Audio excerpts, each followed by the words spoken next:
ఈరోజు తెలంగాణ రాష్ట్ర వ్యాప్తంగా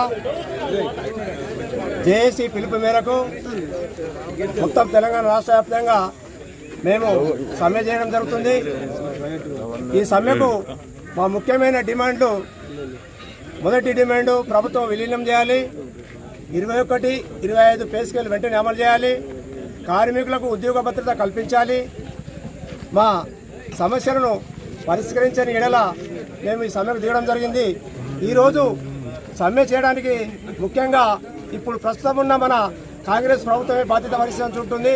ఎందుకంటే కార్మికుల సమస్యలను మేము మార్చి 13 తారీఖు నాడు సమ్మె నోటీస్ ఇవ్వడం జరిగింది. సమ్మె నోటీస్ ఇచ్చినప్పటి నుండి ఇప్పటి వరకు కాలయాపన చేసుకుంటూ వచ్చి నిన్న సాయంత్రము 5 గంటల 6 గంటల తర్వాత ఒక కమిటీ వేసి ఆ కమిటీని కూర్చోబెట్టి మాట్లాడకుండానే కమిటీని ఎక్కడి వాళ్ళని అక్కడ నిలబెట్టడం జరిగింది.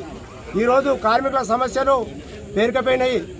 2021 పే స్కేల్ చేస్తామని చెప్పి ఇప్పటివరకు చేయకుండా జాప్యం చేస్తున్నారు. కాబట్టి ముఖ్యంగా మహిళలకు సంబంధించిన వరకు ఈరోజు బస్సులలో మాకు రావాల్సిన మహిళా స్కీమ్ పెట్టిన ఒకటి ఫ్రీ బస్సు మహిళల కొరకు 350 కోట్లు మాకు చెల్లించాలి. గవర్నమెంట్ ప్రతి నెల 350 కోట్లు చెల్లించాలి.